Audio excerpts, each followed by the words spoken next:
Hello friends, innovative destruction में आपका स्वागत है। जैसा कि आप जानते हैं, बीएसएससी का सेकेंड इंटर लेवल परीक्षा का एग्ज़ामिनेशन होने जा रहा है, पर उसमें कुछ अड़चन आ रहा है, कुछ विवाद हो रहा है, जो कि बीएसएससी का जो प्रवृत्ति है उसके हिसाब से वो काम कर रहा है। जो उसका नोटिफिकेशन बाजी है, जो पेपरबाजी है, वो शुरू हो चुका है और एक आंदोलन होने वाला था। उस आंदोलन के ही तहत एक ऑफिशियल नोटिफिकेशन जारी किया गया है, जो कि छात्र को फिर से असमंजस की स्थिति में डाल रहा है। तो वो नोटिफिकेशन क्या है, और वो नोटिफिकेशन पढ़ने के बाद हम यही कह सकते हैं कि हो सकता है कि आपका आवेदन रद्द हो चुका होगा और आपको पता नहीं होगा, क्योंकि इस बार जो बीएसएससी ने जो क्राइटेरिया या फिर जो कहें कि कुछ ऐसा बात बोला है अपने नोटिफिकेशन में, जिससे लगता है कि किसी भी आदमी का हो सकता है कि नोटिफिकेशन रद्द हो चुका होगा, पर उसे हम लोग को अभी तक पता नहीं है। तो चलिए वीडियो को शुरू करते हैं। नोटिफिकेशन जो भी है उसमें देखते हैं कि किस तरह से हम पता कर सकते हैं कि नोटिफिकेशन हमारा जो आवेदन है वो रद्द हुआ है या नहीं हुआ है, और अगर हुआ है तो कैसे क्या करना है, वो सारी बातें बताएंगे। लेकिन चैनल पे जो नया है, चैनल को सब्सक्राइब कर दीजिए, वीडियो को लाइक कर दीजिए, शेयर कर दीजिए, ताकि इस तरह की जो जानकारी है जो बीएसएससी से रिलेटेड है वो सबको पता चल जा सके। और बीएसएससी इंटर लेवल का जो फर्स्ट था, मैंने उसको भी पूरा कवर किया है। सारा कुछ जो भी प्रक्रिया है मैं उससे अवगत हूँ। ये लोग क्या करते हैं, ये लोग 10 वर्षीय योजना चलाते हैं या 5 वर्षीय योजना चलाते हैं, तो सारी बातें जो है वो आपको चैनल पर रहने से ही पता चलेगी, ताकि आपको आगे जाकर कोई दिक्कत ना हो। तो सारी कहानियाँ आगे पता चलती रहेगी। पहले चैनल पे जो नया है चैनल को सब्सक्राइब कर दीजिए और वीडियो शुरू करते हैं। तो ये है बीएसएससी का सूचना पट, और आप देख सकते हैं कि ये जो है 23/7 के को एक नोटिफिकेशन जारी हुआ है। और इस नोटिफिकेशन में देखिए रिगार्डिंग जो है second inter level combined entrance level का जो नोटिफिकेशन है, इसमें जो भी है अभी आप दिखाते हैं। लेकिन यहाँ देखिए ये लोग साइट को अभी तक क्यों नहीं ठीक करते हैं।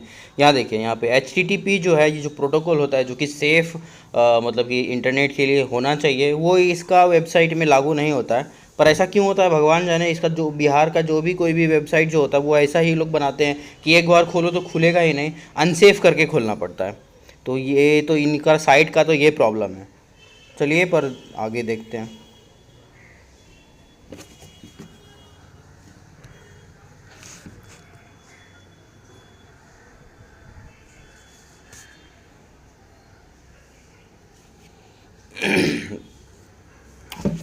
तो ये है हम लोग का नोटिफिकेशन, जो कि 27/7 को मतलब कल के डेट में जो लागू चालू मतलब कि आया है। और इस नोटिफिकेशन के हिसाब से अगर हम देखें तो इसमें देखिए क्या क्या लिखा हुआ है। इसमें देखिए क्या लिखा हुआ है कि द्वितीय इंटर स्तरीय संयुक्त प्रतियोगिता परीक्षा हेतु संयुक्त अभ्यर्थियों से ऑनलाइन आवेदन जो है इतना इतना को लिया गया था, जो कि बात है, सबको पता है।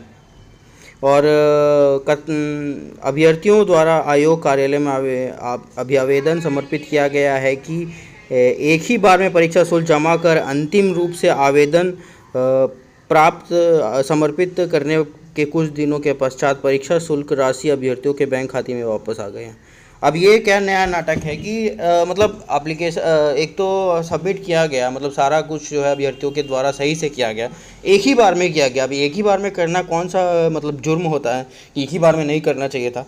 और उसके कारण बहुत लोगों का जो है वो मतलब कि आवेदन का जो शुल्क है वो वापस आ गया है। तो ये जो शुल्क वापस आया है ये तो बीएसएससी का गलती है, लेकिन फिर भी अब उसके कारण विद्यार्थियों को दिक्कत हो रहा है। अब ये लोग कैसा साइट या क्या मैनेजमेंट करते हैं, उस मैनेजमेंट के कारण तो कुछ भी सही होने वाला है नहीं।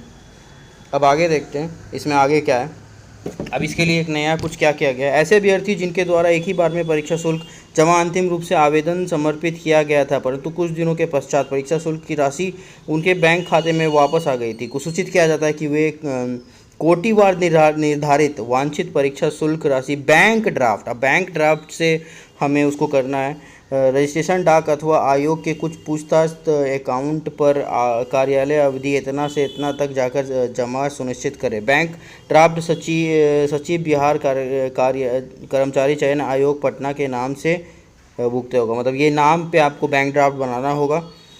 उसके बाद फिर उनके अभ्यर्थी निर्धारित अवधि के में बैंक ड्राफ्ट के माध्यम से परीक्षा शुल्क जमा नहीं करने पर अभ्यर्थियों को अभ्यर्थित्व रद्द कर दिया जाएगा। बैंक ड्राफ्ट, अब ये सब क्या हो रहा है, मतलब ये बेसिकली ये कहने जा रहे हैं कि बहुत सारे लोगों का जो है पैसा वापस आ चुका है और वो क्योंकि उन्होंने किसी एक बार में एप्लीकेशन दिया था, मतलब सबमिट कर दिया था, तो उसके कारण क्या हुआ कि उनका एप्लीकेशन रद्द, मतलब कि पैसा वापस आ गया, तो एप्लीकेशन रद्द ही हो गया।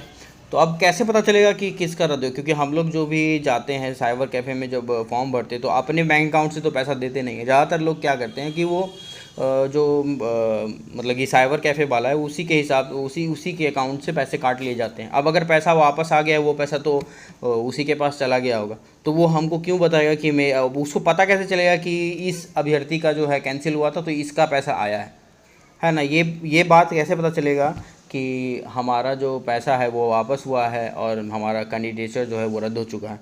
तो ये सब कैसे होने वाला है ये कुछ उसका पता नहीं है। अभी इसमें से बहुत सारे लोगों का मतलब कि जो आवेदन है वो एकदम रिस्क पे आ गया है कि कैसे होगा। तो उसका अभी ये लोग उसका भी नौटंकी करेंगे। पहले तो मतलब इन्होंने इतना नौटंकी किया कि रद्द हो रहा है, डॉक्यूमेंट करना है, 2 बार डॉक्यूमेंट अपलोड करवा रहे हैं, फिर रिजेक्शन लिस्ट डाल रहे हैं। मतलब मतलब नहीं, इससे बड़े बड़े आयोग है भारत में, एसएससी है, रेलवे है, वो लोग एक बार में मतलब करोड़ों करोड़ों लोगों का एग्ज़ाम ले लेते हैं। पर इन लोगों को थोड़ा सा क्या मतलब एक ज़्यादा लोग अब सबमिट कर दिए, इन लोगों से एग्ज़ामिनेशन ही नहीं हो पा रहा है। ये लोग क्या नौटंकी कर रहे हैं समझ में कुछ भी नहीं आ रहा है। मतलब ठीक है अभी यही बात है कि आप कैसे पता लगाएंगे? तो इसका पता लगाने का एक ही तरीका है कि आपने जहाँ पर भी फॉर्म भरा था उससे पूछिए कि वहाँ पे जाइए, और जब आपने सबमिट किया था आपके एग्ज़ाम में आपने जो सबमिट किया है फॉर्म उसका डेट निकालिए कि उस डेट में जाके देखिए कि उसके आसपास में क्या कुछ पैसा जो है वो साइबर कैफ़े वाला को अपने आप आया है, क्या उस पैसे का कुछ उसको पता है कि कहाँ से आया है। तो वो सारा कुछ ज़रूर पता होगा और वहाँ से ही पता चल सकता है कि आपका कैंडिडेचर रद्द हुआ है या नहीं हुआ है। और अगर आपका कैंडिडेचर रद्द हो गया है तो फिर से जो ये प्रक्रिया है बैंक ड्राफ्ट बना के इतना इतना को जाके फिर ये सारा कुछ आपको करना पड़ेगा। अब ये तो बड़ा मतलब कि ये हो रहा है, ये बेसिकली इसलिए किया गया है क्योंकि अभी 25 तारीख को दिलीप सर के द्वारा आंदोलन का बात किया जा रहा था। तो वो आंदोलन को ही दबाने के चक्कर में, उसको रद्द करने के चक्कर में या फिर उसको इनफेक्टिव करने के चक्कर में ही ये की चीज़ किया गया है। तो बस यही बात है। और चैनल पे जो नया है चैनल को सब्सक्राइब कर दीजिए, वीडियो को लाइक कर दीजिए, ताकि बीएसएससी का जो भी प्रपंच चलता रहता है उसको हम लोग पर्दाफाश कर सकें, उसका जानकारी आपको पहुंचा सके। धन्यवाद।